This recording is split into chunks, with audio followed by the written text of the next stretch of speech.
Comment se comporte la flexibilité de vos épaules et du bas du dos? Cela a certainement un impact au niveau de votre golf. Je vous démontre un exercice, du moins un exercice oui, mais aussi un test qu'on fait faire lors de l'examen Titleist. Alors, je suis Dr Dominique Dufour, chiropraticienne. Je suis certifiée de l'Institut de performance Titleist. Alors, parmi les tests qu'on fait pour cet examen, qui comporte 16 tests différents, il y aura un test où on va évaluer justement la mobilité de l'épaule et par le fait même du bas du dos. Il y a un muscle dans votre bas de dos qu'on appelle le grand dorsal qui s'attache au niveau du bassin et qui va monter, s'attacher au niveau de l'épaule.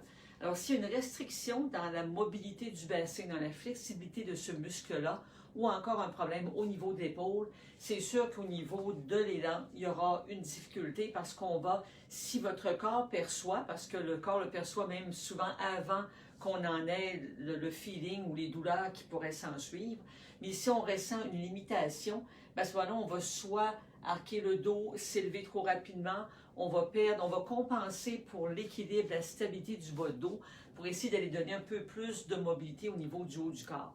Donc, il y aura un impact au niveau de votre aisance physique à performer votre élan de golf. Et si c'est un des points que votre pro de golf vous a mentionné, eh bien, l'exercice que je vous démontrerai dans quelques minutes va vous aider à aller quand même chercher beaucoup plus de rotation et de flexibilité justement dans ce muscle qui est le grand dorsal. Un des tests qu'on fait faire, donc, c'est qu'on demande aux golfeurs, donc on vous demande de vous appuyer contre le mur et on va évaluer est-ce que les deux épaules sont capables de toucher les 2 pouces derrière, aller toucher le mur, ou est-ce qu'on a un bras qui lève puis l'autre est limité. Alors, si on a une limitation de la sorte, donc de côté, un bras qui lève, l'autre qui lève moins bien, ou ça peut être les 2 bras qui ne peuvent pas s'élever avec autant d'amplitude, mais c'est certain qu'il va y avoir une difficulté au niveau de la performance de l'élan de golf.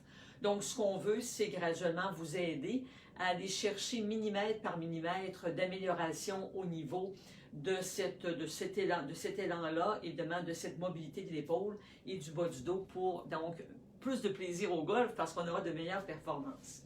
Donc, l'exercice que je vais vous montrer, vous allez vous servir de votre bâton de golf. Vous allez donc placer le bout du bâton ici au sol, donc on va tenir l'autre extrémité et on va reculer nos deux jambes et on va tenir notre bâton comme ça, donc avec une main plus haute et une main plus basse. Et du côté, donc, ma main ici, ma main gauche est au-dessus du bâton. Mes 2 pieds sont à peu près à la largeur des épaules. Et mon pied gauche, à ce moment-là, je vais l'amener de côté complètement, comme si je faisais, je vais me reculer un peu pour que vous puissiez plus me voir, je vais me mettre de dos à vous. Donc, je vais reculer comme si je faisais un mouvement donc de patinage de vitesse.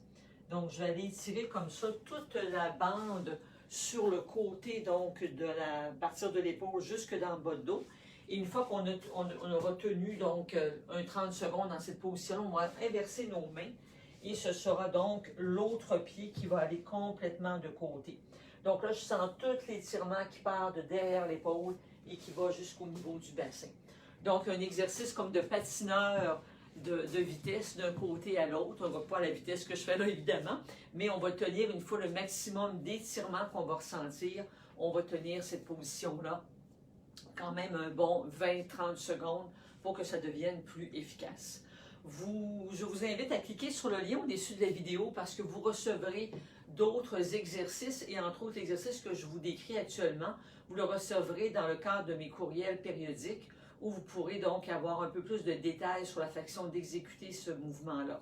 Donc, en douceur, on tient notre bâton en haut, en bas, je le répète, et on va aller d'un côté, on étire le plus possible, ensuite on revient et ensuite on va inverser nos mains et étirer de l'autre côté. Un mouvement à faire tout l'hiver dans le confort de votre salon, dans la maison, pour que vous arriviez à la prochaine saison de golf dans la meilleure forme possible. Alors, au plaisir de vous y retrouver et n'oubliez pas de cliquer sur le lien au-dessus de la vidéo. À bientôt!